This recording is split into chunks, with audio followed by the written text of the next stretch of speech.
Hello, everybody. Mr. M here, and today, in this video, we're going to talk about um, the famous, perhaps infamous, Robert Browning poem "Porphyria's Lover." Um, I'm going to assume that you've already read this poem, and you've come to the conclusion that, wow, another poem about death or murder, darkness and despair again. How odd for Mr. McQuillan to choose a poem like this, given what we've read in this class before. Well, the one thing you can say about me is that I am consistent, right? So yes, Porphyria's Lover is a pretty disturbing poem, um, but a masterful poem, and just a really good poem outside of what happens. But in terms of its setup and the question setup rises um, from it and all that good stuff. But yes, as you read the poem, we come to find out um, that Porphyria is killed by her quote unquote lover. And how is this done? Well, um, her lover takes her hair, her very long hair, and wraps it around her neck 3 times, right? And chokes her to death. But it doesn't end there. Yes, it's bad enough that the lover kills Porphyria with her own hair. But then, as if this was a earlier version of um, the short story "A Rose for Emily," the lover then sits there with the corpse of Porphyria, um, as if nothing happened, and just puts their head on Porphyria's shoulder and just spends the night that way, as if she was still alive. Um, So very, very strange poem with a very strange narrator to it. And Porphyria's Lover is what we call a dramatic monologue.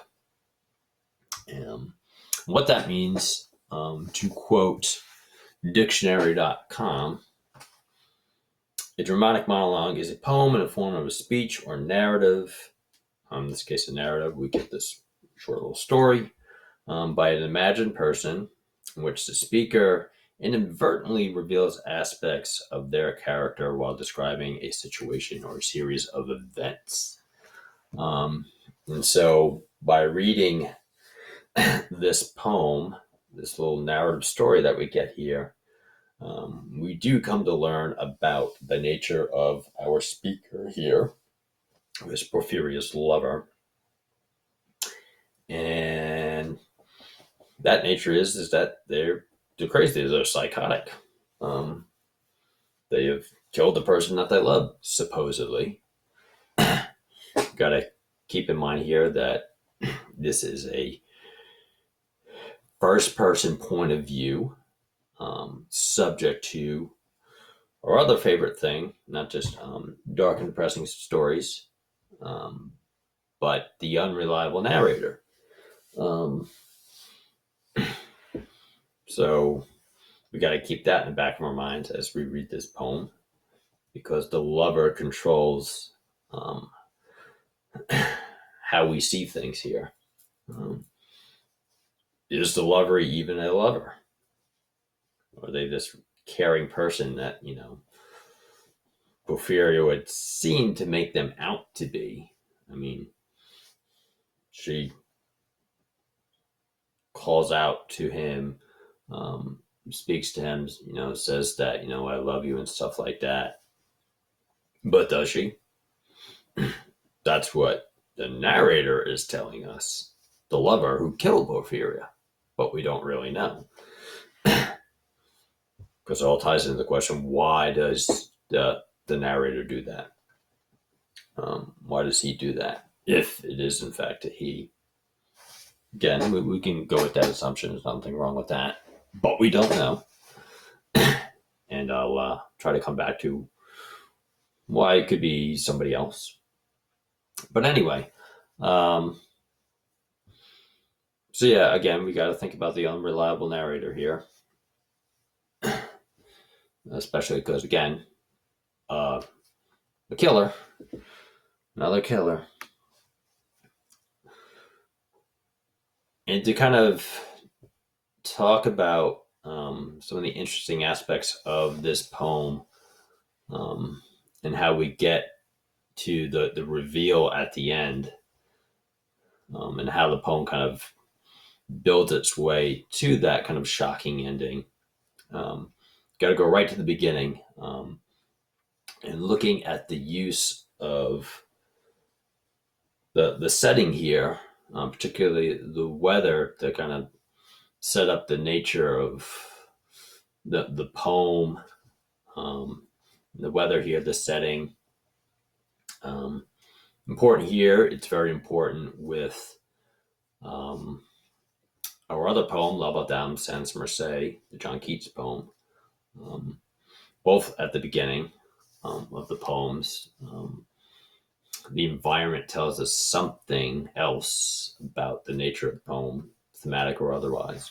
But here we get the description of a dark and stormy night. It's the rain set early into night. The sullen wind was soon awake. It tore the elm tops down for spite, and did its worst to vex the lake.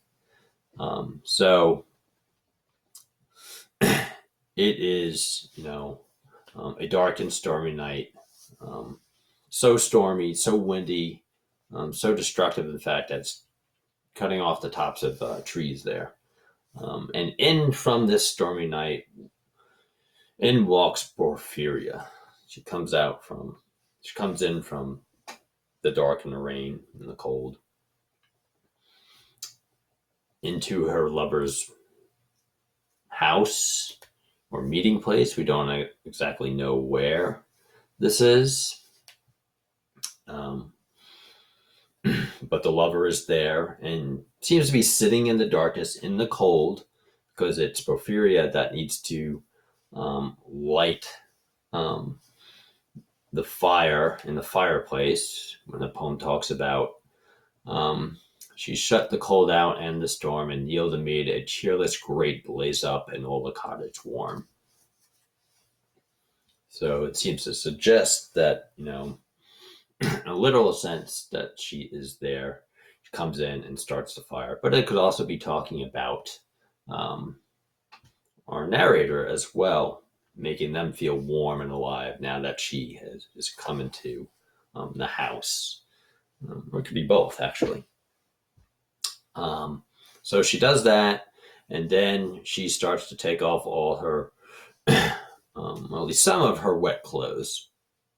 Her jacket, her hat, her gloves, which, that all seems to make sense if they're wet and drenched and stuff like that. But we also need to think about time period here. Our poet Robert Browning is a Victorian poet from England, so we're dealing with Victorian England time frame here. And one of the things that we can say about society back then, it was pretty conservative as it came to relationships and talking about love and sex and stuff like that.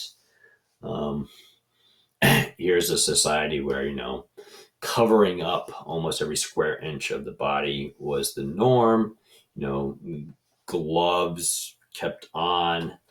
If you were to take them off, you were doing that with someone you knew very closely, very intimately. Otherwise, it was pretty taboo to do so. So this description of her taking off her clothes, even wet clothes, is pretty risque. in a sense. And actually, it gets very risque because it talks about how she then, after she unties her hair and lets it fall, which has all sorts of implications there. It says, and last she sat down by my side and called me. When no voice replied, she put my arm around her waist and made her smooth white shoulder bare, and all her yellow hair displaced.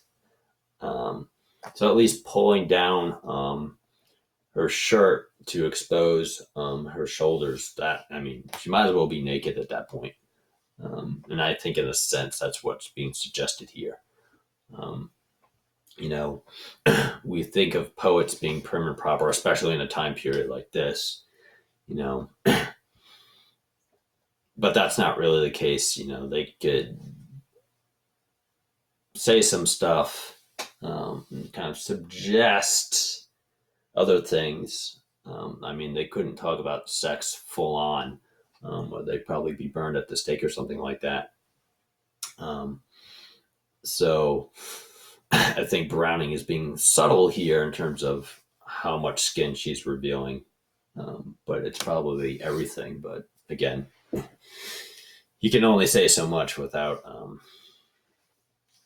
bringing down the whole church on them or something like that.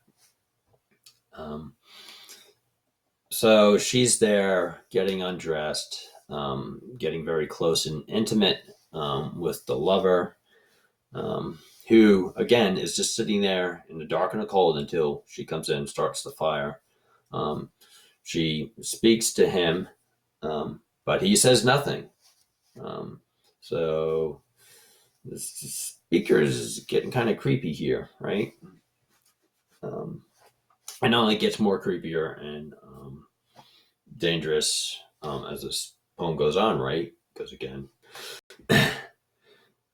he winds up killing her. And, you know, she's talking about how she loved him. But then this is where we get, you know, something about her being sick, to being too weak to show her love. It talks about, you know, struggling to set free her passion and give herself to me forever. But passion sometimes would prevail, nor could tonight's gay feast restrain a sudden thought of one so pale. For love of her and all in vain, so she was come through wind and rain, but sure I looked upon her eyes, happy and proud at last I knew, Porphyria worshipped me surprise.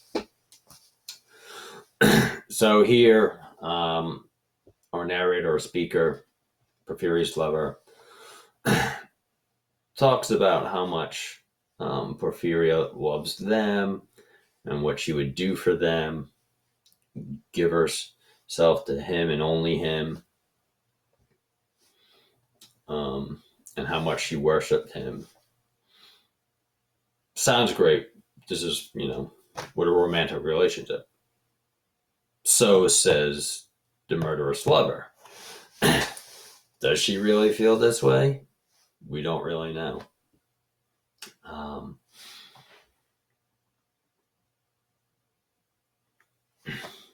It's possible, so I'll start throwing out some ideas here in terms of what's going on, that, you know, we got some crazy killer that's been waiting in this house for Porphyria to come in, and then just kill her. She's not interested in him. She doesn't even know that he's there. And some of the parts of the story here, again, are questionable.